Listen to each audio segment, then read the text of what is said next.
Salut les chéris, je suis très contente de vous retrouver pour cette nouvelle année. Donc vous me connaissez un petit peu, moi les fêtes de fin d'année, je suis très contente que ce soit terminé.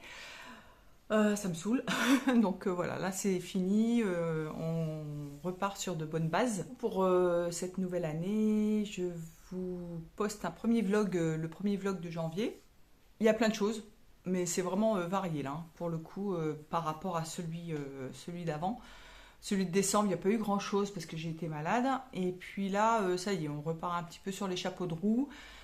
Je n'ai pas trop avancé sur les travaux parce que souvent il pleut. Donc à chaque fois qu'on a prévu, par exemple comme aujourd'hui, on avait prévu de couper une planche et on ne peut pas parce qu'il pleut.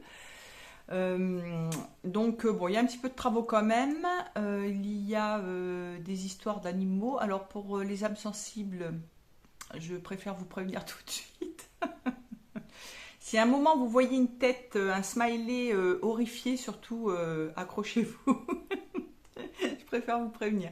Je spoil un petit peu la vidéo. Ensuite, nous avons fait une visite à la base aérienne. Donc bon, peut-être que ça vous intéressera pas, mais moi j'étais super contente de pouvoir faire ça. C'était une journée porte ouverte. Et du coup, voilà, je vous montre, si ça vous intéresse, vous pouvez aller jusqu'au bout de la vidéo. J'ai fait un petit peu de couture, je prévois un podcast d'ailleurs. Là, je vais filmer le podcast peut-être cet après-midi ou demain, je sais pas trop. Il n'y a pas grand-chose, hein, c'est pas des trucs ouf ici, mais bon, de toute façon ici, à part des t-shirts et des shorts, qu'est-ce que vous voulez que je mette? J'ai pas vraiment le choix. C'est la petite introduction de la première vidéo de 2024. Je n'ai pas de résolution, je ne prends pas de résolution chaque année, hein. J'essaie de continuer sur ma lignée. J'essaie toujours d'apprendre d'autres choses, de faire autre chose. Si on va essayer de se remettre au sport, mais là c'est compliqué aussi. Je me suis arrêtée quand je suis retombée malade. Je continue ma gym quand même le matin. Il n'y a que ce matin où je ne l'ai pas faite d'ailleurs. Il faudrait que je la fasse. Mais du coup, voilà, la piscine pour l'instant c'est exclu parce qu'il pleut souvent et j'ai toujours mes problèmes d'oreille. Là, ça va un petit peu mieux, mais bon, c'est pas ça, c'est pas foufou. Donc, je prends pas le risque de refaire de la natation. On a repris un petit peu la marche. On essaie quand même de garder la forme. Et la forme, je peux vous dire qu'on la garde parce qu'on est toujours à droite à gauche et puis on transpire tellement que voilà, on va pas grossir, hein. On va perdre de l'eau du coup, mais c'est vrai que on est tellement actif. Il y a que l'après-midi où on se pose un petit peu. Mais plus mon mari que moi d'ailleurs, hein, parce que l'après-midi je fais toujours des petits trucs comme ci, comme ça. C'était pour la petite intro rapido. Et puis j'espère que cette vidéo vous plaira. N'hésitez surtout pas à vous abonner. Alors concernant les abonnés, je vous remercie. On est arrivé à 1500 abonnés. Il était temps. J'ai ramé pour avoir mes 1500 abonnés, mais ça y est, je les ai les 1500 abonnés. Je ne sais pas ce qui se passe sur YouTube en ce moment. La sphère couturesque est atteinte, en fait, je sais pas de quoi. Il y a beaucoup d'absentéisme sur les vidéos. Il y a beaucoup de youtubeuses qui sont absentes. J'espère que tout va bien pour elles parce que honnêtement là ça devient catastrophique, hein, pour trouver des vidéos de couture. Moi je vais continuer plus ou moins à vous en publier, mais je vais pas faire des gros trucs non plus. Mais c'est vrai que là toutes les youtubeuses qui avaient elles sont aux abonnés absents en ce moment. Je sais pas ce qui se passe. Honnêtement, j'espère qu'elles vont bien parce que souvent, quand quelqu'un s'absente d'une chaîne, c'est qu'il y a des petits soucis. Et pas forcément des soucis de santé ou des soucis personnels, mais où des fois elles s'absentent parce qu'elles sont surbookées, elles ont autre chose à faire. Là en ce moment, ouais, c'est un petit peu. Je recherche à chaque fois. Il y en a plein que je vois plus. Donc voilà, j'espère honnêtement qu'elles vont bien et si c'est pas le cas, je leur souhaite bon courage. Oui, du coup, n'hésitez surtout pas à vous abonner, à cliquer sur le petit pouce bleu et sur la cloche. Et je vous dis à très très bientôt pour le prochain podcast. En fait, là, ça sera le premier podcast de 2024, mais qui regroupera les coutures de décembre et les coutures de début janvier. Voilà, je vous fais des gros bisous les chéris, je vous dis à très bientôt. Ciao, ciao. Après à peine 2 jours de pluie, voilà la cascade. c'est énorme.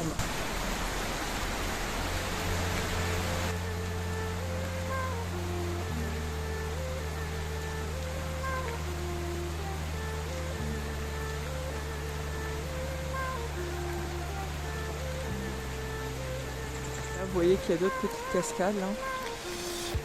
Ici, il y en a partout en fait sur le flanc de montagne. Oh, c'est impressionnant.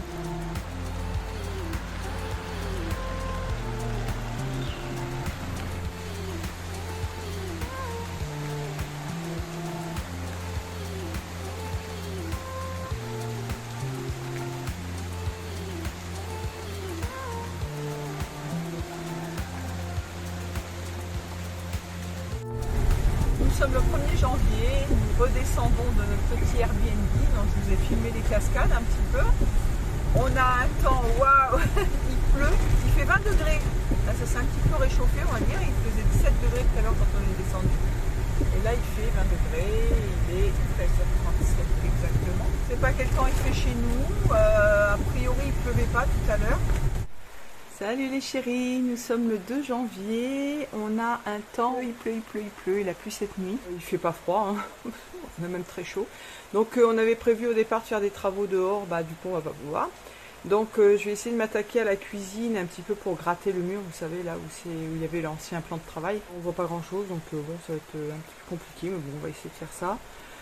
Et puis, qu'est-ce que je voulais dire, ouais, du coup, là, je vais étendre mon linge à l'intérieur, parce que, vu le temps qu'il fait, ça va être compliqué de le faire sécher. J'ai fait ma gym, j'ai pas encore pris ma douche, mais ça sera plus tard, une fois qu'on aura fait fini ce qu'on a à faire. Aujourd'hui, c'est petite journée travaux, tranquillou quand même.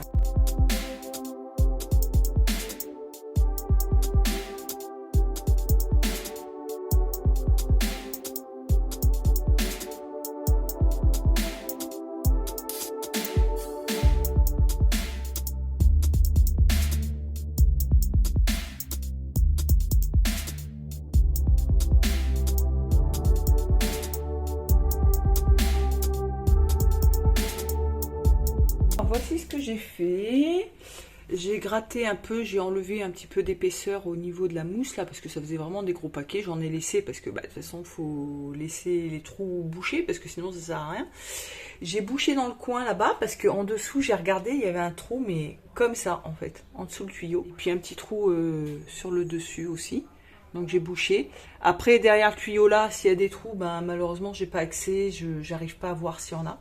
Donc, mais bon là ça limite quand même pas mal les dégâts parce que là on a bougé la machine à laver et c'est vrai qu'il y avait un petit peu de dépôt ici mais rien à voir avec ce qu'on avait avant parce que avant en 2 jours c'était blindé, il y avait plein de trucs noirs, la poussière là, on sait pas exactement ce que c'est. Bon c'est les fourmis ça c'est sûr qui bouffent et qui ramènent, vous savez quand elles creusent, ramènent en surface les déchets, les trucs comme ça je pense, je suppose. Donc, du coup là j'ai bouché et j'ai refait un petit peu les joints ici au niveau du carrelage en dessous, là, voilà, après il faudra que je nettoie tout. Voilà, j'ai rallongé un petit peu ici, j'ai allongé un petit peu au niveau des joints de carrelage, je sais pas si ça servira à grand chose mais c'est vrai que des fois il y avait des petits trous. Là, j'ai rebouché encore le trou qu'il y avait, je vous avais montré sur les dernières vidéos. Là, il y avait des petits trous aussi, donc j'ai comblé tout ce que j'ai vu, tout ce que j'ai pu. J'ai fait que cette partie-là pour l'instant, parce que là, on a notre partie avec les meubles. Voilà, oh, on a plein de petits moucherons là. J'ai fait cette partie-là, là, j'ai tout gratté. Ça se voit pas, on voit pas trop la différence. Et là, en fait, ce que je vais faire après, je vais attendre que le joint il sèche. Je vais poncer ici sur le mur et je vais passer de l'imperméabilisant qu'on avait passé à l'extérieur. Parce que là, ça va être au niveau où il va y avoir le robinet en fait. Et comme il n'y a pas d'enduit, là en fait c'est le parpaing. On a le parpaing directement, on a le mur. Il n'y a pas d'isolation, il n'y a pas d'enduit, il n'y a rien du tout. En fait, c'est peint directement sur le parpaing. S'il y a de l'eau qui s'infiltre, voilà ce que ça fait. Donc je passerai une couche d'imperméabilisant. Après, je vais passer du primaire d'accrochage. Et après, je vais repeindre. Donc, je vais peut-être enduire un petit peu aussi. Parce que là, vous voyez, c'est le gris, là. Ce que vous voyez, là. Ici, c'est le parpaing. Donc, je ne sais pas dans quel ordre il faut que je fasse ça. Ou alors, ce qu'il faut que je fasse, c'est imperméabilisant, enduit. Et après, je mets le primaire d'accrochage. Je pense que c'est mieux. Ouais, je pense que c'est mieux. Et après, Quand j'aurais fait ma crédence en carrelage, ben, le monsieur qui est venu, le gars qui est venu pour nous faire la plomberie là, et l'électricité, il a vu qu'on avait le pot d'imperméabilisant. Et en fait, il nous a conseillé, il nous a dit oui, c'est super pour le carrelage. C'est qu'en fait, si vous avez une douche ou une crédence, bah, vous mettez de l'imperméabilisant. Mais même si c'est de l'imperméabilisant d'extérieur, vous le mettez dessus. Et ça permet voilà, d'éviter que l'eau s'infiltre dans les joints, au niveau de la colle à carrelage et tout ça. Ça protège très très bien apparemment. Donc comme c'est transparent, c'est comme de l'eau, ça se voit pas, vous laissez sécher, vous aérez bien parce que ça sent très fort. Et parce que c'est très volatile en plus. Et du coup, vous laissez sécher. Et après, vous en avez pour 1 an ou 2 ans. Vous êtes tranquille, quoi. Vous pouvez nettoyer, mais ça craint rien. En fait, l'eau, elle ne passe pas. Là, maintenant, j'attends que ça sèche pour nettoyer. Là, il faudra que je ponce. Les prochains jours, je m'occuperai de ce côté-là. Alors, nous sommes le 3 janvier et j'ai mon beau-frère qui est en train de réparer ma surjeteuse. Et en fait, le système qu'il m'avait dit, ça fonctionne plutôt bien. Qui date de l'âge des cavernes, hein. Ouais, de l'âge des cavernes, mais en tout cas, ça fonctionne et c'est l'essentiel. Voilà, vous êtes de bonne couture. Donc en fait, il a trouvé le moyen en mettant de la gaine thermo-rétractable pour refaire le filetage de la vis, parce que le filetage de cette tige-là est beaucoup plus petite que l'original. Du coup, on ne trouve plus les pièces en fait adaptées à la surjeteuse. Et là, il déguste avec ses doigts. Et là, il déguste avec ses doigts parce qu'il visse. Tu sais, t'as la pince là. Oui, mais je. Non. Ah, faut mettre le disque en coton avant, enfin en feutre. Non, j'avais vissé encore. Ah, tu visses encore. D'accord. Ah, oui. Embuté. Et du coup, ça a l'air de plutôt bien fonctionner. Alors, mais il va falloir que je recommande un bouton sur AliExpress. Parce que j'en ai que 3 sur 4. Donc après, il n'y en a pas un qui est pareil, mais c'est pas grave. Hein, je pense que ça va le faire. Hein. C'est des disques de tension. Alors, nous avons le pas de vis. Nous mettons une petite rondelle à la place de l'écrou d'origine, parce que normalement il y a un petit écrou. Un écrou, un boulon. Un écrou. Un boulon, un petit boulon, ouais. Et du coup, il met la gaine thermo rétractable dessus. Donc là, il en met une toute petite qui est adaptée au pas de vis d'origine. Après, il va en mettre une un petit peu plus grande. Et encore une un petit peu plus grande pour arriver à rentrer dans le... T'as raison, on dirait qu'elle est plus courte. Ah, tu vois. C'est pour ça me fait un peu peur que ça tienne moins bien celui-ci. Donc il faudra que je reprenne des comme ça là. Si tu peux, ouais, là-bas c'est mieux. Je pense, hein. J'ai tout... Ah, il est là. Autant prendre celui-là. On vérifie la bonne longueur. Voilà. Là, il en remet une plus grosse dessus. Il en remettra encore une par-dessus. Et en le brûlant, enfin, oui, en le brûlant, en fait, ça s'adapte au pas de vis de la... Ouais. Tiens, qui est trop petit. Ouais, il est plus petit celui-là. Vachement. Donc, il prend nos gaines TMO, c'est bon.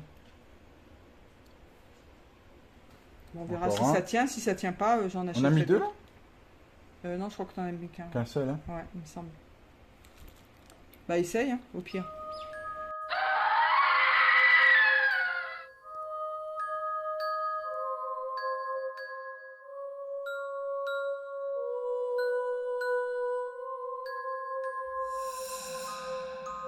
Salut les chéris, nous sommes le 5 janvier, il est exactement 7h20. Je voulais vous montrer, on a accroché cette petite étagère-ci dans la chambre. Elle est de niveau, il n'y a pas de souci, sauf que comme c'est du mélaminé de merde là, du coup ça courbe un petit peu ici, donc il va falloir qu'on raccroche deux équerres ici. On avait tout calculé par rapport à la télé, sauf qu'on a oublié qu'on allait mettre des pieds sous les commodes. Sauf que du coup les pieds, je pense pas que je vais les mettre. Pour 2 raisons. Parce que déjà au niveau de la penderie, sinon ça va faire trop juste en fait. J'ai essayé avec une robe de mettre un cintre, ça arrive pile poil là au ras de la commode. Et c'est pas une robe très très longue. Et la deuxième raison, c'est que les pieds coûtent super cher. En fait, j'en avais commandé des petits pieds dorés sur AliExpress quand j'étais en métropole. Sauf que là, ça a vachement augmenté. Les frais de port sont... et en plus ils étaient vendus par 4 au début et là ils sont vendus à la pièce, donc je vous laisse imaginer le prix que ça coûte. Donc deuxième chose, donc j'ai mis cette étagère là donc qui était en bas, hein, c'était l'étagère, la deuxième étagère que je voulais me servir pour faire les meubles à chaussures. Et je vous avais dit après que je la monterai certainement, donc là c'est chose faite. Ça fait pas très droit en haut parce que bah rien n'est droit. Voilà, c'est pas grave, on s'en fout. Du coup, moi, ça me sert pour mettre un petit peu mes petits bibelots, mes petits souvenirs. Ensuite, je voulais vous dire que, je sais pas si je vous en avais reparlé, mais du coup, le palier, là, il a l'air d'être mouillé, mais il est sec. C'est un peu humide parce que l'air est très humide en ce moment. On a eu le reste de la tempête, en fait, c'était Alvaro, je crois, un truc comme ça, enfin, qui est passé sur Madagascar. Et on a eu, mais alors un temps, mon Dieu, ce qu'il est tombé comme eau, c'est un truc de fou, ce qui est tombé. Moi, j'ai pas l'habitude, en fait, de voir, enfin, j'ai déjà vu des tempêtes et des orages, surtout quand j'habitais dans le sud, il y a des fois, ça tombait bien. Mais là, c'est sans arrêt, en fait, ça ne s'arrête pas du tout. C'est de la pluie, de la pluie, de la pluie, de la pluie. Et puis c'est vraiment, ça tombe, quoi. D'ailleurs, j'ai vu des vidéos, il y a des gens qui ont filmé les crues et tout ça. Enfin, c'est vraiment impressionnant. Et une chaleur moite. Mais le sol est humide, en fait. On marche sur le carrelage. Là, on a les pieds qui collent. Voilà, c'est impressionnant. Donc, là, du coup, c'est toujours pas terminé. Mais on avait une infiltration, dont je vous en avais parlé. Ça vient bien de la douche. Et ouais, c'est vrai que ça fait humide. Hein. Parce que la douche, si vous voulez, quand on fait couler, quand on prend notre douche, l'eau coule par ici. Et on a la pente qui n'est pas dans le bon sens, en fait. La pente va vers notre chambre. Au lieu d'avoir la pente de la porte vers la douche, on a la pente de la douche vers la porte. Ce qui fait que l'eau s'infiltre sous le carrelage et puis arrive jusque sur le palier en fait de la chambre. On a fait appel à notre gars qui nous a fait l'électricité, qui fait également de la plomberie. Il est dans le bâtiment, donc voilà, il fait un petit peu tout, il touche à tout. Il nous a fait un devis. Bon, ça va, ça franchement c'est correct. Alors on refait que la douche. On ne fait pas la salle de bain complète, on fait que la douche. Moi je ferai un petit coup de peinture sur le carrelage. De toute façon là, si vous voulez, le carrelage il bouge pas, on va pas comment, il y a pas de coup, ça travaille pas, on passe pas sur, on fait rien sur le carrelage, la murale, donc ça craint absolument rien. On met de la peinture à carrelage, ça fera propre. Et puis qu'est-ce que je voulais vous montrer d'autre? On a le meuble à chaussures que j'avais fait ici pour mon homme, et moi du coup je me suis servi de cette petite colonne où j'ai mis toutes mes chaussures, et donc c'est impeccable. Pour l'instant c'est encore le bordel, hein, mais on essaie de faire petit à petit. Ça prend forme malgré tout. J'ai mis l'étagère là. Et puis il faudra que j'achète la deuxième, les planches pour faire la deuxième étagère. Pour la cuisine, nous avons ces planches là. Et ça va me servir à faire un meuble. Alors ça sera pas un meuble complet. On va pas se prendre la tête, ça sera propre. C'est l'essentiel. On va faire une espèce de petit meuble ici. Avec une étagère, ça servira de support pour le plan de travail. Derrière là-bas, au niveau de la machine à laver, on aura des écarts. Oui, on a les tendoirs ici parce que vu qu'il pleut énormément dehors, du coup, voilà, même si on met à l'abri, ça prend l'eau. Enfin, même là, ici, à l'intérieur, ça reste humide, ça met 3 jours pour sécher, enfin bref. Du coup, on mettra 2 grosses équerres pour tenir le plan de travail ici, et on fera un petit meuble ici, et du coup, on va récupérer, alors c'était des portes Ikea, je vais me servir de ça, je vais reboucher les trous au niveau des charnières, là, je vais mettre de l'enduit, je récupère, je vous dis, on met pas du neuf, ça sera pas la maison de nos rêves, mais bon, ça ne nous empêche pas de vivre, on est très bien quand même. Bon, il y a des petits inconvénients, mais comme partout, rien n'est parfait dans la vie. Je crois que c'est tout ce que je voulais vous montrer. Alors, nous sommes invités chez l'oncle de mon mari. Du coup, j'ai décidé de faire une quiche. Alors, j'avais tout le nécessaire, à part les œufs, en fait. Du coup, j'ai demandé à l'oncle de mon mari. Du coup, j'ai fait revenir des petits lardons. J'ai mélangé 2 œufs avec de la crème fraîche, une petite poignée de gruyère et du poivre, un petit peu de poivre. Je ne sale pas parce qu'il y a du gruyère et du fromage et tout ça. Là, j'avais un carré de rouille. Enfin, c'est pas vraiment du rouille, mais bon, vous pouvez mettre du maroilles, vous pouvez mettre du camembert, vous mettez ce que vous voulez. Donc, j'ai ce carré-là. Là, je vais revenir les oignons. Donc, j'ai mis 2 gros oignons. Après, je mettrai un petit peu de persil, certainement. Peut-être un peu de muscade, je sais pas, je verrai. Et là, après, je vais faire précuire ma pâte feuilletée. Pas complètement dégelée, mais bon, vu la chaleur qu'il fait, dans 5-10 minutes, je pense que ça va être bon. On a les mouches qui volent, c'est génial. Vous faites de la cuisine, vous avez des mouches qui vous tiennent compagnie. Vous avez les chats de temps en temps aussi. Du coup, là, j'ai rajouté une bonne cuillère de moutarde à l'ancienne.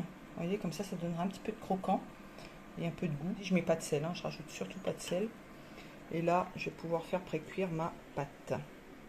Salut, on est le 5 janvier. Aujourd'hui, on va... Alors, je ne sais pas si je vous l'avais montré.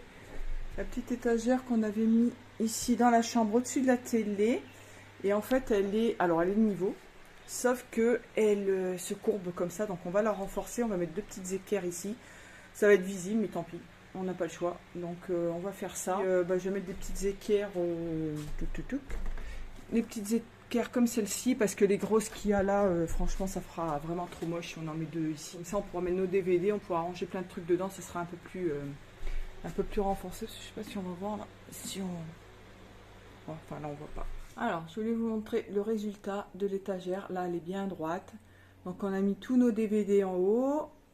On n'en a pas tant que ça, on en avait plein et je sais pas ce que j'en ai. Et on a mis tous nos CD, tout est rangé et j'ai vidé plein de tiroirs du coup dans la calax en bas, dans la grande calax, pour pouvoir ranger plein de trucs dedans. Du coup les chéris, je vous retrouve pour une petite séance couture mais vite fait. Vous savez la robe que j'ai coupée, la couture actuelle qui devrait être normalement très belle. C'est pas des coquilles hein, qu'il y a dans le magazine couture actuelle, c'est carrément une omelette en fait, c'est des œufs entiers. Là, je sais pas comment je vais faire parce que j'ai coupé les volants et heureusement j'ai eu le nez fin parce que j'ai pas coupé les 4 pièces de volant parce qu'en fait les volants sont assemblés 2 par 2 pour chaque emmanchure et heureusement j'en ai coupé un de chaque seulement. Parce qu'ils sont trop courts. Pourtant, j'ai vérifié. Je me suis dit, bon, je me suis plantée. C'est sûr, je me suis plantée. Non, je me suis pas plantée. J'ai coupé la bonne taille. Et ça va pas. Et en plus, ils disent pas qu'il faut faire des fronces. Donc, je sais pas s'il faut faire des fronces. Je ne sais pas du tout. Du coup, j'ai essayé de poser sur le mannequin pour voir à peu près ce que ça pourrait donner. Mais même sur le mannequin, ça ne donne absolument rien. Je lis et je relis les explications. Déjà, il doit manquer des trucs, je sais pas. Sur la photo, le volant fait comme un col. Alors, c'est pas un col, hein, c'est le volant, la manière dont il est monté. On a l'impression que ça fait un col devant.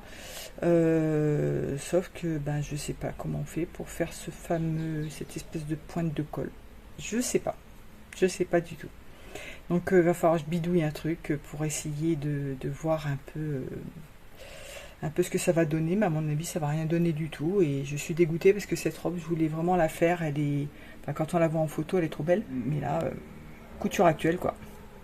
Alors j'ai fait un premier essai juste sur un côté pour coudre le volant, donc du coup j'ai pris le volant le plus grand, c'est à dire que normalement c'est taille 40, 44, 48, voilà. Donc moi j'ai pris la robe en taille 40 parce que je sais que normalement les coutures actuelles sont 10 fois trop grands.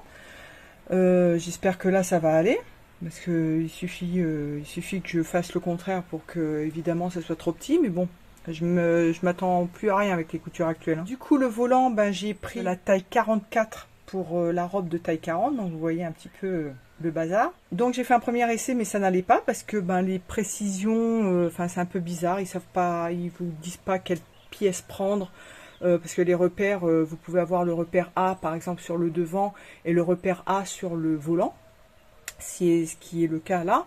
Donc ils vous disent de coudre des fils, un fil de bâti du repère A au repère B, mais on ne sait pas sur quelle pièce. Donc voilà, donc il faut deviner.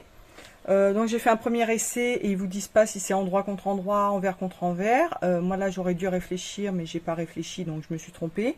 Heureusement je n'avais fait qu'un côté, j'ai vérifié donc j'ai défait et puis j'avais pas fait de point d'arrêt, c'était juste un fil de bâti donc c'est bon. Et du coup là je réessaie, j'ai épinglé sur le mannequin et là ça a l'air d'aller, ça a l'air de fonctionner. Donc si c'est bon, je fais l'autre côté et je continue. Je vous montre le bazar. C'est vraiment particulier. Je crois en plus que je me suis encore trompée. Non, c'est-à-dire que donc là vous avez le devant. Donc ça fait des espèces de raglans comme ça.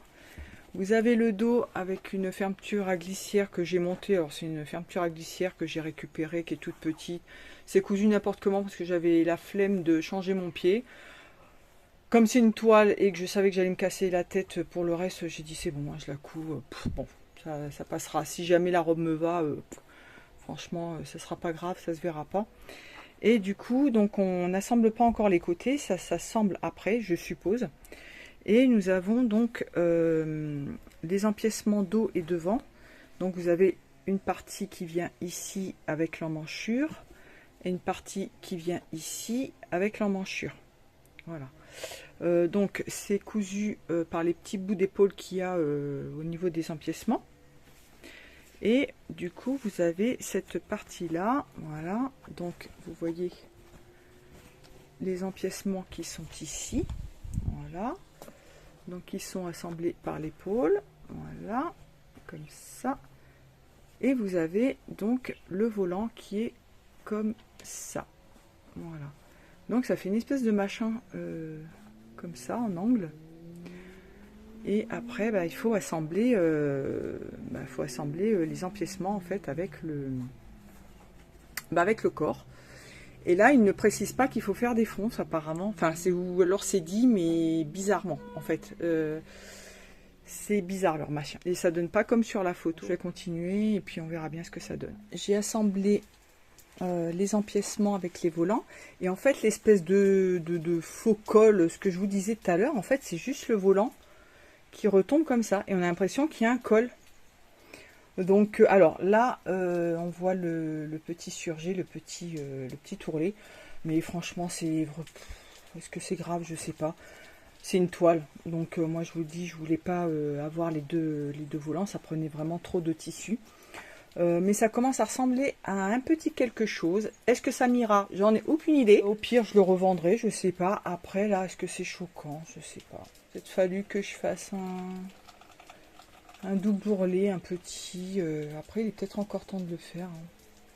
Je vais peut-être changer ça, ouais. Je vais le défaire vite fait. Et puis, que si ça me va, ça serait dommage. Est-ce que c'est vraiment choquant? Oh, je vais pas me casser la tête pour une toile comme ça. C'est pas, franchement, c'est pas grave. C'est vraiment pas grave. Non, ça ira bien.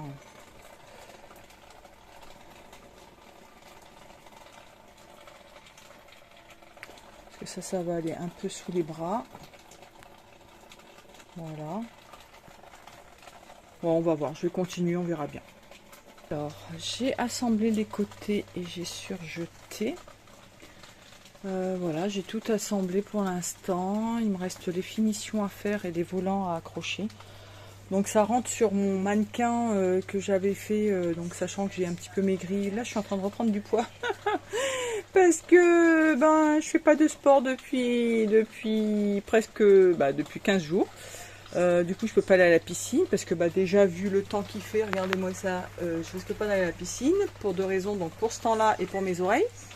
Et puis on peut pas marcher parce que pour cette raison-là, la même, parce qu'il n'arrête pas de pleuvoir. J'ai pas regrossi comme avant. Hein. Donc il va sur mon mannequin où je faisais un taille 44. Donc j'ai fait un taille 40. Donc vous voyez que alors là ça sert un petit peu au niveau des hanches, mais c'est pas grave. Du coup je pense que ça m'ira. C'est un peu bizarre hein, quand même comme modèle. Ça fait pas exactement ce que je voulais. Mais bon, je vais le terminer, puis on verra bien ce que ça donne. Salut les chéris, je vous retrouve aujourd'hui pour vous montrer un petit peu ce qu'on a fait, ce qu'on va faire. Je ne sais pas si vous vous souvenez donc du meuble de Bradley, enfin celui qu'il avait dans sa chambre quand on était à jouer les tours. Donc je l'ai tout vidé, parce que j'avais mes boîtes avec mes fils ici, j'ai enlevé les étagères, j'avais tout plein de bouquins de mode, mais des anciens bouquins, j'en ai une flopée, et du coup je les ai rangés dans la grande étagère Kallax que j'ai au fond de l'atelier, dans les tiroirs, parce que comme je les ai vidés l'autre fois, j'ai enlevé tous les CD pour mettre là-haut. On a aussi la patère là, vous savez, voilà. Du coup ça va aller chez mes beaux-parents là-haut. Ça va leur faire du rangement et ça sera plus solide que ce qu'ils ont actuellement. Et on va mettre la patère ici. Là j'ai bouché 2 trous parce qu'il y avait des espèces de crochets. Mettre la patère ici. La patère, faut que je vois un petit peu comment je vais la fixer, comment je vais la placer, parce qu'il y a toujours ces plaintes très épaisses et assez hautes. Là ça va pas, on va pas pouvoir la coller contre le mur. Je pense, il y a 2 petites attaches derrière en haut là. Il y a 2 petites attaches là. Donc je vais voir comment je fais ça. Et je vais vous montrer autre chose. Alors là je suis dans mes toilettes et il y a ce trou là. En fait ils ont fait des trous pour passer les fils. Donc de l'autre côté, il n'y a pas de trou, mais je pense que les margouillas s'en donnent à cœur joie, s'ils passent, ils reviennent, et ils font leur vie. Donc je vais faire toujours le même système, je vais prendre du polystyrène que je vais mettre à l'intérieur et après je vais passer un coup d'enduit. J'ai bouché le trou, alors c'est de l'enduit, donc du coup c'est pas de la même couleur que le mur, mais bon quand on repeindra on y verra que du feu. Et là, je vais m'occuper, je vais vous montrer. Nous avons ces deux grandes planches. En fait, ce sont des portes pour mettre sur les meubles, sur les colonnes Ikea. Je ne sais pas si vous vous souvenez, j'avais essayé de refaire les trous pour faire les charnières. Sauf que les charnières n'étaient pas adaptées. Parce que ça, c'était des portes qu'on avait achetées au rayon bonnes affaires de chez Ikea. Et du coup, on ne va pas s'en servir. On va laisser l'étagère comme ça, telle qu'elle est, ouverte. Il y a tout plein de... Il y a de l'enduit, un peu de tout. Mais en fait, quand j'avais repercé dedans, c'était tout mou. Et ça servait à rien, ça tenait pas en fait. Donc là, ce que je vais faire, c'est que je vais passer du primaire d'accrochage là. Et ensuite, je vais tout enduire, tout boucher. J'ai un petit peu de sueur, donc je vais faire une espèce de pâte à bois, d'enduit aussi. Enfin, je vais bricoler un truc. Et après, ça me servira pour monter, pour faire mon meuble qui va aller ici. Donc je vais recouper des planches dedans, je vais pas racheter des planches alors que j'ai ça, ça me sert pas. Je vais passer du primaire d'accrochage dans les trous. Je vais attendre que ça sèche un petit peu, ça sèche relativement vite, surtout sur du médium comme ça, je pense que ça va bien absorber. Et après je ferai mon espèce de pâte à bois là. J'ai peur de ne pas en avoir suffisamment. Je voulais vous montrer aussi ce que j'ai fait hier soir. Je me suis attrapé une suée, je faisais que de la couture, je faisais pas d'effort. J'étais en eau, mais c'était un truc de fou. Alors hier, j'ai passé une journée, c'était pas terrible. J'ai eu une douleur au ventre, mais ça m'a duré. Ça a commencé la nuit d'avant-hier, enfin le soir, et hier toute la journée, mais des crampes d'estomac, mais horribles. Et je pense que j'ai fait un début de gastro, je sais pas. Enfin bon, j'étais vraiment pas bien. Là, ça va un peu mieux. J'ai encore un peu mal au ventre, mais ça va. Du coup, hier soir, ouais, je me suis mise à la machine en attendant. De me coucher, mon mari il était en train de regarder un truc à la télé, j'ai dit bon tiens j'en profite, c'était après le dîner, pas après le dîner, après le souper.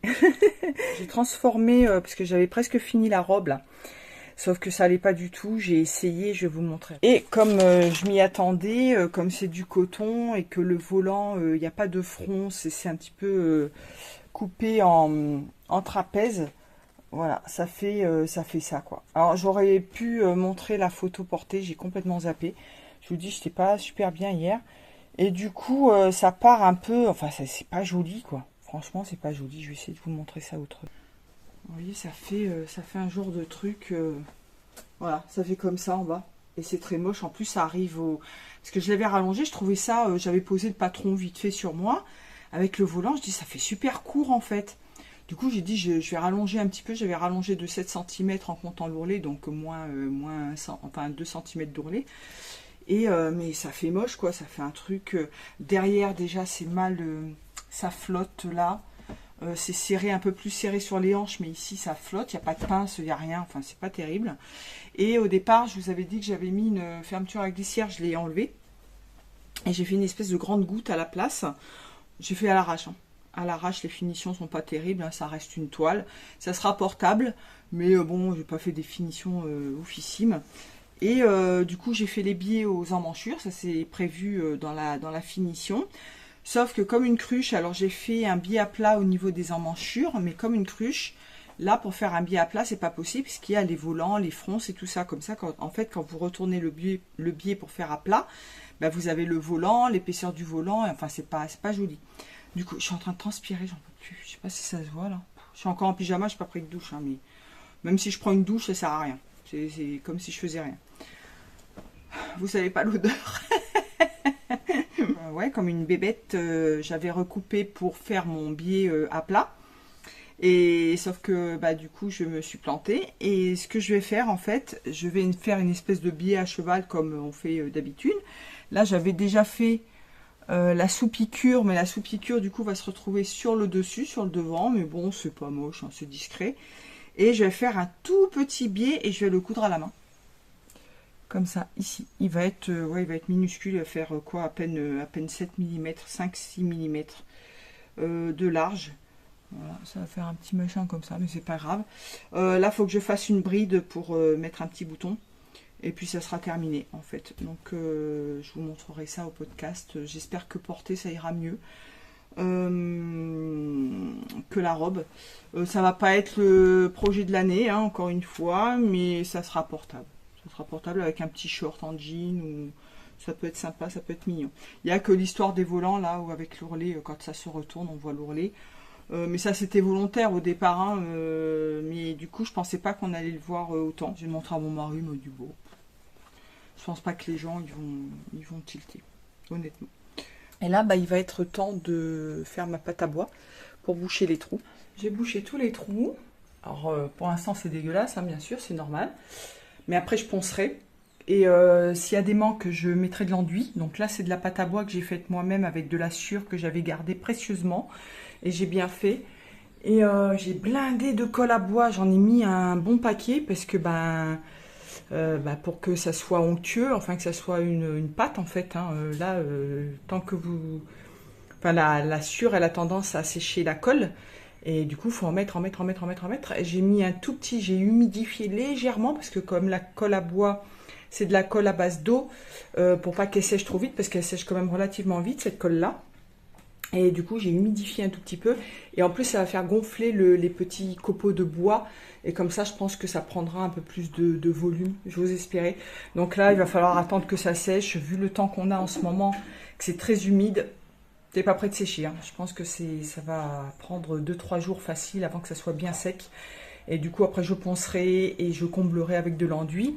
Et ça, de toute façon, il va falloir que je recoupe légèrement ici. Sur la tranche, je crois qu'il faut que j'enlève à peu près 1 cm, me semble-t-il. Sinon, je laisserai comme ça, c'est pas grave. Et ça sera à l'intérieur du meuble, donc ça se verra pas. Je passerai une petite couche de peinture. Franchement, c'est pas grave. Coucou les chéris. Alors, vous avez vu la tête que j'ai. Je suis en train de me couper les cheveux. Et oui, ça fait très longtemps que je ne l'ai pas fait, pendant des années. Alors, quand j'étais gamine, c'était ma mère qui nous coupait les cheveux. En fait, on n'allait pas chez le coiffeur. Elle se débrouillait plutôt bien. Du coup, moi, j'avais l'habitude, en fait, que ça se fasse à la maison. Et pendant des années, ouais, je crois que jusqu'à ce que j'ai Bradley, peut-être. Je me suis coupé les cheveux ou alors j'allais une fois de temps en temps chez le coiffeur, mais très rarement. Et là, depuis quelques années, du coup, soit je faisais venir une coiffeuse à la domicile, soit j'allais chez le coiffeur. Mais la dernière fois que je suis allée chez le coiffeur, c'était juste avant d'arriver ici. Et ça m'a coûté une blinde. Je me suis fait arnaquer, mais grave. La nana m'avait fait un devis comme ça, oral, de 51 €. J'ai dit bon, ok, coupe couleur, sauf que je sais pas, discute, petit massage, petit shampoing, petit truc, petite crème, machin, j'en ai eu pour 111 €. J'ai rien dit, mais sur le coup je me suis dit mais elle est sérieuse, elle. Tant pis, j'ai payé parce que de toute façon j'avais rien signé, j'ai pas, voilà, à chaque fois qu'elle me disait un petit massage et tout, je disais oui, enfin bon, je me suis pas trop posé la question. Je donnerai pas la marque du coiffeur, mais franchement c'était abusé quoi, 111 €, j'ai dit non, c'est même pas la peine. Là j'ai une de mes tantes qui s'est fait couper les cheveux, juste la coupe, alors que moi j'avais cru voir chez le même coiffeur coupe couleur, c'était 43 €, elle a payé que pour la coupe 43 €. Bon, je me suis dit, je vais me les couper. Au pire, je referai une couleur. Et puis voilà. Donc là, j'ai déjà coupé. J'ai pas filmé. Désolée. Mais j'ai déjà coupé ça. Je vous mens pas. Hein. Tout ça. Ça, c'est plus ou moins sur les longueurs. Ça va me faire une espèce de dégradé. Et du coup, en fait, je vous explique comment j'ai fait. J'ai tiré mes cheveux en queue de cheval, mais très serré, bien tiré, bien lissé. J'ai pas mouillé mes cheveux pour pas avoir de mauvaise surprise. Parce que quand ils sèchent, du coup, ça fait plus court. J'ai bien tiré ici en queue de cheval. J'ai bien serré avec un premier élastique. Donc bien centré ici au niveau du dessus de la tête. Donc bien serré ici, bien centré. J'ai remis un deuxième élastique que j'ai tiré le plus haut possible pour arriver jusqu'à cette hauteur là, 10 cm au-dessus du bout de la queue de cheval, et j'ai coupé. Donc j'ai des ciseaux de coiffeur, hein. Ça c'était des ciseaux de ma maman, et puis là je vais faire la frange, entre guillemets, frange plus ou moins en dégradé. Donc je vais essayer de faire ça. Donc j'ai tiré marée au milieu à peu près, normalement, ouais, légèrement décalé. De toute façon ici on peut pas faire de brushing, on peut rien faire. Pour soigner ses cheveux ici, c'est compliqué. Et pour être bien coiffé, c'est compliqué. Parce que c'est très humide. Donc vous faites un brushing 10 minutes après, c'est comme si vous n'aviez rien fait. La couleur, bah, vous êtes au soleil, vous allez à la piscine, à la mer, c'est pareil. Je vais faire ça à l'arrache. Et puis vous voyez là, les longueurs sont pas top top. Donc je vais essayer de me faire pareil, une petite frange. Je sais pas dans quel sens je vais la faire. Ce que j'aime bien, c'est les franges en M, entre guillemets. Mais ça, je sais pas si je vais pouvoir la faire. Donc je vais partir juste de là, comme ça. Et puis ça va me faire un petit dégradé, voilà. Je pense que ça le fera. Je vais essayer de vous filmer la coupe. Oh, si vous entendez grogner, c'est mon estomac. J'ai faim. C'est comme en couture, il faut prendre des repères en fait. C'est si par exemple vous coupez, je vais dire une connerie, mais bon, si vous coupez droit ici, à partir du lobe de l'oreille, bah, vous faites pareil de l'autre côté. Voilà, vous n'y allez pas au pifomètre quand même. Hein. Enfin, on n'est pas des professionnels encore une fois, mais il faut essayer de se prendre des repères pour essayer que ça soit le plus symétrique possible. Sachant qu'on n'est pas symétrique nous-mêmes. Hein. Donc là c'est pareil, donc je me suis fait une raie au milieu. J'ai pris avec le peigne à peu près ici, pas au milieu du crâne, mais à 5-6 cm à peu près. Et j'ai, avec mon peigne, j'ai lissé comme ça jusqu'ici en fait. J'ai fait comme ça. Voilà, et j'ai fait pareil de l'autre côté pour avoir à peu près la même quantité de cheveux. J'ai peur de rien, je vous le dis tout de suite. Hein.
Bon, bah, ça ira bien, hein. Je les ai juste un petit peu raccourcis, c'est pas énorme, hein, mais voilà.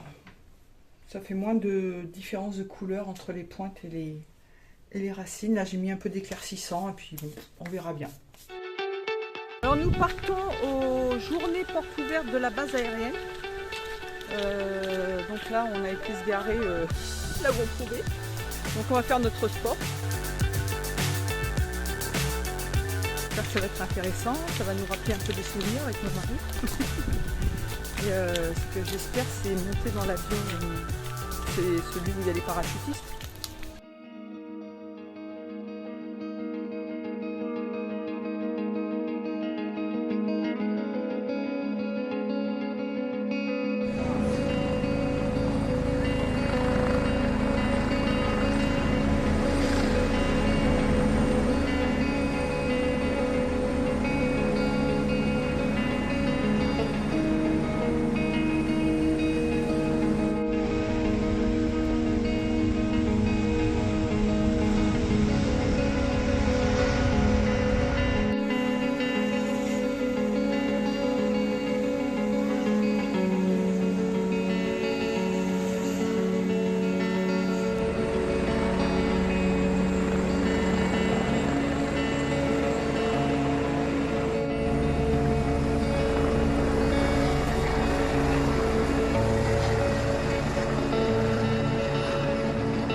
Le CASA CN235 est un Boeing militaire.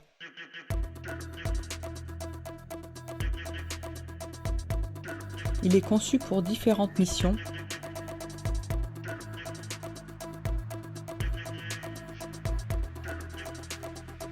Il peut tout aussi bien transporter des hommes civils ou militaires que des vivres, des médicaments, du matériel.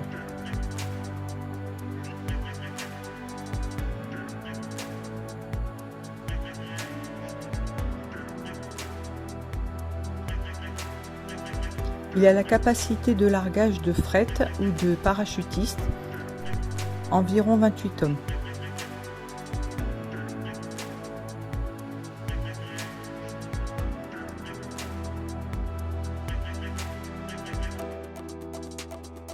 Il peut également se transformer en hôpital volant, pouvant accueillir une quinzaine de brancards et une équipe médicale formée spécialement au vu des conditions spécifiques que l'on imagine.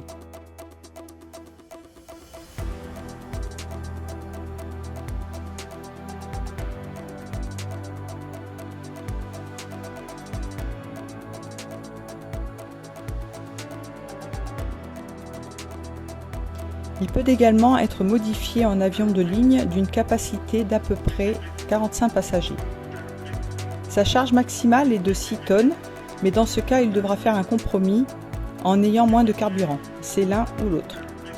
Les parachutistes sont largués automatiquement en saut très court à 400 mètres. Le CASA peut se poser presque n'importe où, sur des pistes enneigées comme en plein désert, et sur une courte distance. Salut les chéris, nous sommes le 11 janvier, c'est l'anniversaire de ma maman aujourd'hui. Ma petite maman qui est là-haut depuis trop longtemps déjà. Écoute, je pense à toi, je t'aime fort ma petite maman, bisous bisous. Aujourd'hui, je vais m'attaquer à poncer les petits ronds là, les machins là, que j'ai rebouchés, les trucs des charnières sur les portes. Donc je vais poncer ça. Pas complètement sec encore, je crois que c'est un peu mou encore à l'intérieur, mais bon c'est pas grave, je vais pas attendre 15 ans. Ensuite je pourrai enduire. Et je vais passer un coup de produit anti-moisissure, anti-insectes sur le lit que j'ai remonté hier. J'aurais dû le faire avant, mais mon mari était pressé de le monter, donc voilà. Pas grave, je vais pas le redémonter pour passer le produit. Sinon, mes cheveux, écoutez, voilà. Hein. Bon, on voit pas trop de différence. C'est un tout petit peu plus court, un petit peu plus dégradé. Mais ça va, hein, c'est pas choquant, hein, c'est pas déconnant. Voilà. Donc l'éclaircissant, ça marche plutôt bien. Faudrait que j'en repasse encore, mais c'est pas trop mal. Faut que je fasse ma gym aussi. J'ai fait mon lit, j'ai mal dormi cette nuit, j'ai eu froid. Bizarrement, j'ai eu froid cette nuit. Et prévoit une tempête, apparemment, d'ici quelques jours. Je me suis réveillée... Enfin, je suis réveillée depuis 3 heures. Je me suis levée à 4 heures. J'ai déjeuné, je me suis recouchée. Et là, il est 7 heures. Pas loin de 7 heures. Et là, je vais attaquer le boulot. Ça va être un contre-jour. Je vais vous montrer de près ce que ça fait. Mais du coup, c'est encore un peu collant. Un peu élastique. Je sais pas si... Et du coup, j'ai essayé de poncer et ça ne fonctionne pas. J'arrive pas à poncer. Voilà, j'arrive pas. Donc, je sais pas pourquoi. Enfin, je sais pourquoi, parce que c'est élastique et un peu collant. Mais je sais pas pourquoi ça m'a fait ça. Donc, là, vous voyez, c'est encore un peu mou. C'est bizarre. Là, c'est sec. Hein. Là, à l'intérieur, je comprendrais que ça se ponce pas. Mais là, c'est sec. Et j'arrive pas à le poncer. Donc ça m'ennuie parce que je comptais faire ça. Quand même essayer de poncer encore. Je vais prendre un grain un peu plus gros et je vais poncer à la main. Et après j'enduirai. Alors voici ce que ça donne. Du coup j'ai pris la ponceuse à bande. Mais c'est tout mou en fait à l'intérieur et c'est vraiment élastique, c'est bizarre. Du coup, je vais passer de l'enduit et je passerai également une couche de primaire pour la peinture. Et puis je repeindrai hein, parce qu'il y a plein de petits éclats de toute façon. Donc je repasserai un coup de peinture au moins sur cette face-là. Voilà ce que j'ai fait. J'ai passé une peinture d'après pour le bois. Une peinture et puis de l'enduit. On verra ce que ça donne. Là, j'ai préparé mes traits de coupe. Voilà. Et quand ça sera sec, je donnerai un coup de ponçage et puis on verra de repeindre. On verra ce que ça donne.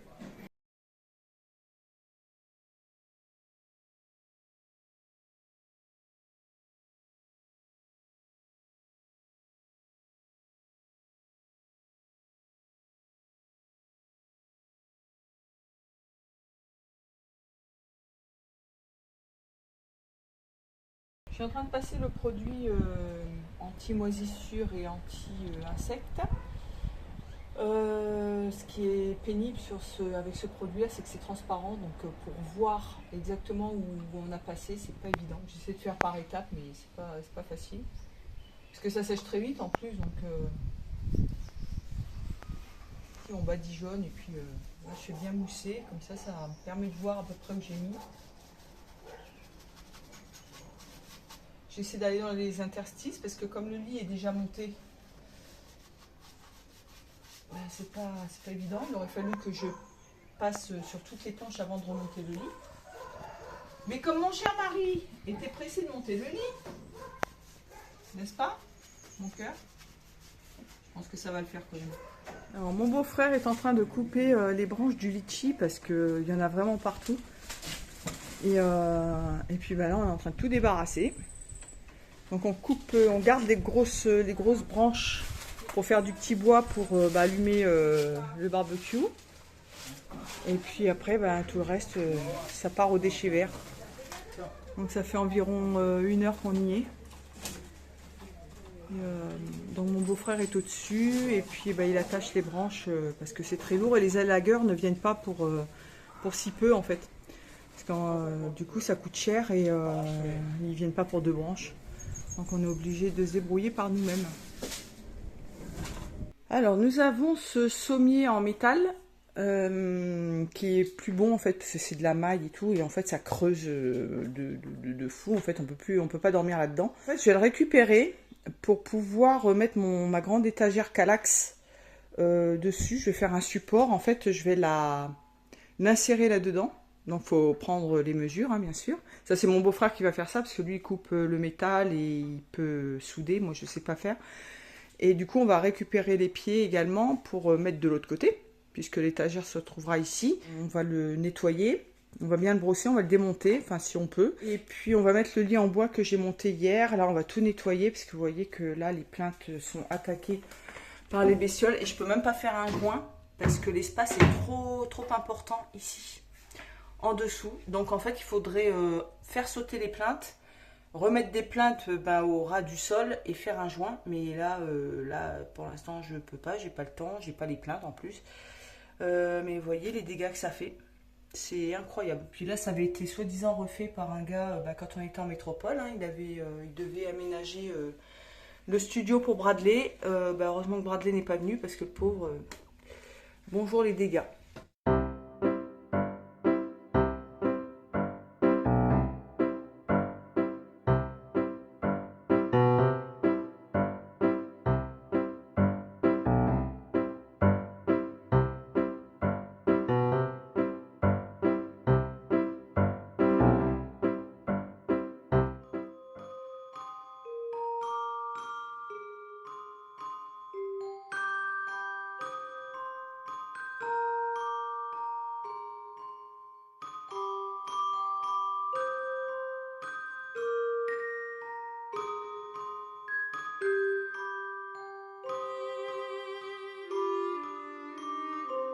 Voici un caméléon qui n'a pas l'air en bon état. J'ai l'impression que les chats se sont attaqués à lui. Il est encore vivant. Je vais essayer de le transporter, de le mettre ailleurs parce qu'ils sont protégés. Je vais le prendre et je vais essayer de le mettre dans un endroit où il sera tranquille.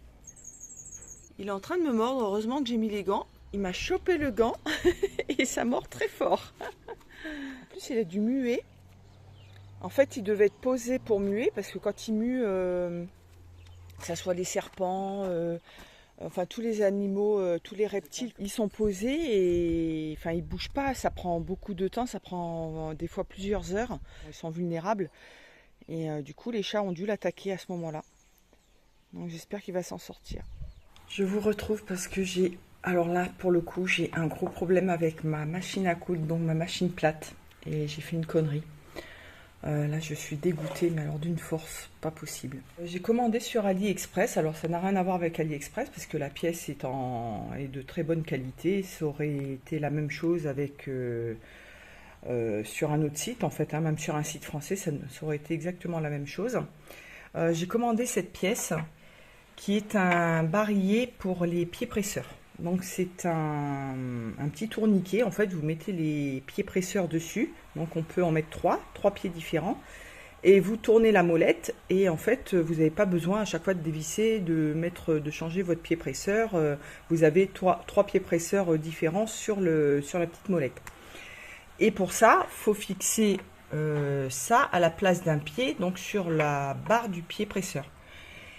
Et comme la barre était trop longue, j'ai voulu la raccourcir. Enfin, pas la raccourcir, je ne l'ai pas coupée, mais je voulais la régler en hauteur. Et pour ceci, j'ai ouvert la tête de la machine. Donc ça, rien de compliqué. J'ai dévissé, rien de compliqué. J'ai dévissé le pas de vis ici. Jusque-là, tout va bien. Sauf que ça n'allait toujours pas. Parce que j'ai essayé de mettre au maximum, mais ça n'allait toujours pas. Le problème, c'est que j'arrive pas à remonter la barre, là. J'arrive pas à la régler. Parce que c'est en accord avec la genouillère. C'est la genouillère qui commande le pied presseur. Et pourtant, normalement, il n'y a rien de compliqué. En fait, on revisse, on remet et là, j'arrive pas à le régler. Donc, je suis grave enquiquinée, là. Je sais pas comment je vais faire. Si vraiment j'ai un gros souci, de toute façon j'avais prévu éventuellement de faire venir un mécano pour qu'il m'explique, pour voir s'il peut m'installer le fameux barillet et m'expliquer comment on fait. Parce que de toute façon je dois mettre de l'huile dans ma surjeteuse. Normalement le barillet est prévu pour la Juki, hein, donc je n'ai pas acheté comme ça les yeux fermés sans savoir où j'allais. Et ils vendent une barre pour aller avec, sauf que la barre c'est exactement la même que celle que j'ai sur ma machine. La même longueur, etc. Enfin, c'est exactement la même. Voilà, je sais pas. Donc là, je vais essayer de m'y remettre. J'étais là-dessus hier soir, donc j'étais un petit peu énervée. J'y voyais pas grand-chose. Voilà, j'étais fatiguée. Donc je vais essayer de m'y remettre calmement, mais c'est pas gagné. Je sais pas. Faut que je vois ça. Bon, ça y est, on a réussi avec mon mari à remonter le pied presseur avec la barre du pied presseur. Ça a été un peu galère parce qu'il y a beaucoup de pression, hein, même si vous dévissez à fond, il y a énormément de pression sur la barre du pied. Vous ne savez pas comment remettre tout ça, le mécanisme. En fait, je me suis mise en position basse, c'est-à-dire que là, vous avez la genouillère qui met le pied presseur en l'air. Voilà. Comme ça. Et du coup, voilà. Et moi, au début, je me mettais en position haute. Enfin bon, j'ai bidouillé, je ne savais même pas trop comment j'étais. Et là, je me suis mise en position basse. J'ai dévissé quasiment à fond la vis de pression. Parce que là, vous avez le ressort. Et c'est le ressort qui fait la pression, en fait, sur la barre. Après, il faut bien régler l'axe du pied presseur. Parce que là, la barre, elle bouge. Si vous bougez la barre, si vous la mettez de travers, le pied, il va se retrouver de travers. Donc, il faut bien régler l'axe du pied presseur. Ok, là je viens de faire un essai, voilà, ça pique, il n'y a pas de souci. Par contre, je trouve que la tension, ça a changé un petit peu. Bon, bref, ça c'est pas trop grave. Par contre, mon mécanisme là, le barillet, j'arrive pas à le mettre. C'est que la barre est trop longue, donc il faudra quand même que je voie le mécano, parce que le système, je l'ai payé quand même assez cher, entre guillemets, moins cher que sur un site français. C'est un petit peu embêtant, quoi. Puis franchement, c'est super pratique, hein. Vous avez juste à tourner le truc. Enfin, c'est magique, hein. Quand vous le voyez sur la vidéo, c'est magique, hein. Je vous insérerai peut-être une petite vidéo. C'est magique. Mais là, j'arrive pas à le mettre.